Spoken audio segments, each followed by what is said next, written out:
নমস্কার বন্ধুরা, আমি ঝুমা। আমার চ্যানেলে সবাইকে স্বাগত। প্রতিদিনের মতন আজকেরও আরও একটা রেসিপি নিয়ে এসেছি বন্ধুরা আপনাদের সামনে। রেসিপিটি হলো আমের মশলা আচার। সারা বছর কিভাবে সংগ্রহ করে রাখবেন আর কিভাবে মশলা আচার বানাবেন, আমি কিভাবে বানিয়েছি আপনারা অবশ্যই প্রথম থেকে শেষ অবধি দেখবেন।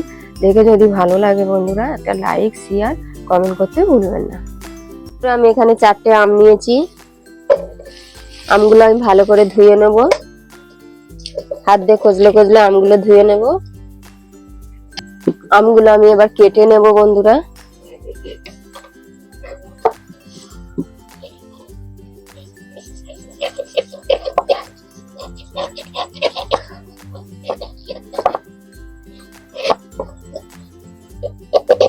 আমগুলো শক্ত হয়ে গেছে বন্ধুরা, এরকম শক্ত আমি ভালো হবে।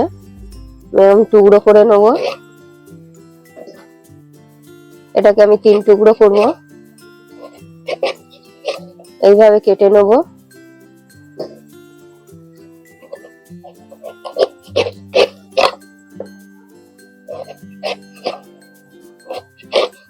এটাও আমি 3 টুকরো করেছি। মাঝখানে এটা ফেলে দেব।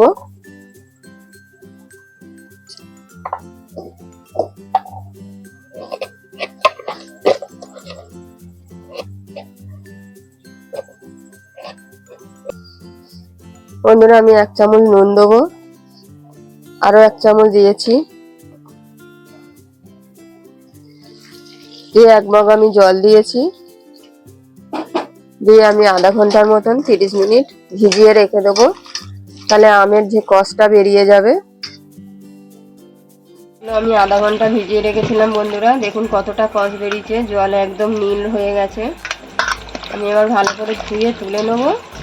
জলটা ঝরে যাওয়ার পরে আমি নুন আর হলুদ মাখিয়ে একদম রোদে দেবো। সারাদিন রোদ দিলেই হয়ে যাবে। নুন হলুদ মাখিয়ে রোদ্রে দিয়েছিলাম, সারাদিন রোদ্দুর লাগিয়েছি। আমি গ্যাস অন করে দিয়েছি বন্ধুরা, কড়াই বসিয়েছি। আমি আচারের জন্য একটা মশলা তৈরি করে নেব। কড়াটা খুব ভালো করে গরম হবে।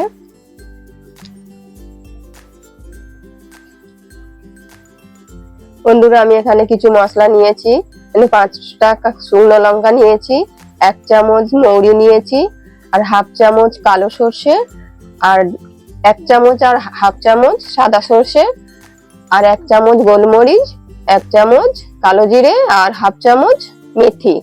এই মশলাগুলো আমি হালকা করে ভেজে নেব। আমি প্রথমে শুকনো লঙ্কাটা দেব। লঙ্কাটা আমি আগে একটু কিছুক্ষণ নেড়ে নিয়েছি। নিয়ে এবার বাকি মশলাগুলো দেব। প্রথমে মৌরিটা দেব। কিছুক্ষণ নাড়িয়ে নেব বন্ধুরা। একদম ভাজা করবেন না, লাল লাল করবেন না, জাস্ট একটু গরম করে নেবেন। আমি বাকি মশলাগুলো দিয়ে দেবো। আমি যা মশলা নিয়েছি 1 কিলো আমের মশলা।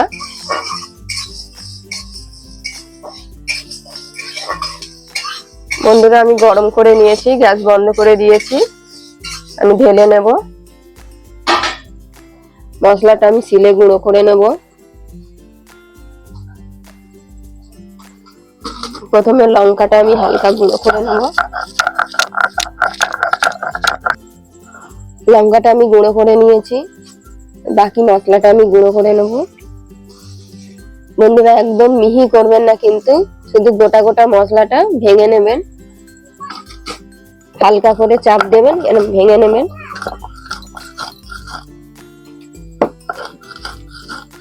বন্ধুরা মশলাটা আমার হয়ে গেছে, দেখুন এইভাবে গুঁড়ো করবেন, গোটা গোটা আছে। আমি আরো একটু হলুদ দেবো। হাফ চামচ লঙ্কার গুঁড়ো,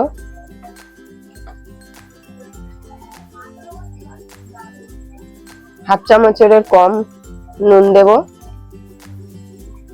কাশ্মীরি লঙ্কার গুঁড়ো 1 চামচ। যে মশলাটা আমি তৈরি করেছিলাম সেই মশলাটা দেব। 4 চামচের মতন মশলাটা আমি দিয়ে দিলাম। অল্প তেল দেব। বন্ধুরা তেলটা কিন্তু আমি গরম করে ঠান্ডা করে নিয়েছি।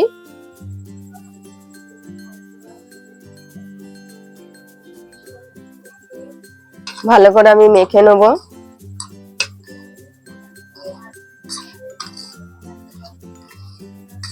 খুব ভালো করে মিক্সড করতে হবে।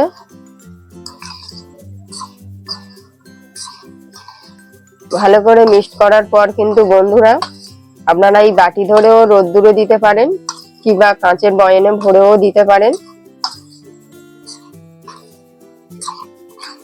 বন্ধুরা আরো 1 চামচের মতন মশলা দেব আমি, দিয়ে আরো ভালো করে মিক্সড করে দেবো।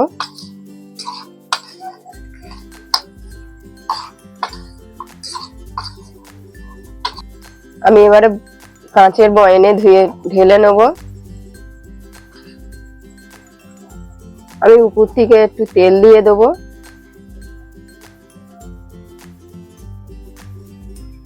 বন্ধুরা এইবারে এই কাঁচের বয়াম শুধু রোদ্দুরে দেবেন। রোদ্দুরে দিয়ে দিয়ে দেখবেন আমটা আরো নরম হয়ে যাবেন, আর সারা বছর এইভাবে সংগ্রহ করে রাখতে পারবেন, কিচ্ছু হবে না আচার। আপনারা শুধু এঁটো কাপড়ে হাত দেবেন না, বাসি কাপড়ে হাত দেবেন না। বন্ধুরা অন্তত 1 মাস রোদ্দুরে দেবেন, দিলে দেখবে সুন্দর আমটা নরম হয়ে যাবে, তারপরে খেতে পারবেন। আচারটা এমনই আচার, সবকিছুর সাথে খেতে পারবেন, রুটি, পরোটা, ভাত সবটার সাথে খাওয়া যাবে। আর এই আমের আচারটা কেমন হয়েছে অবশ্যই কমেন্টে জানাবেন। বন্ধুরা আর ভালো লাগলে একটা লাইক, শেয়ার, কমেন্ট করতে ভুলবেন না।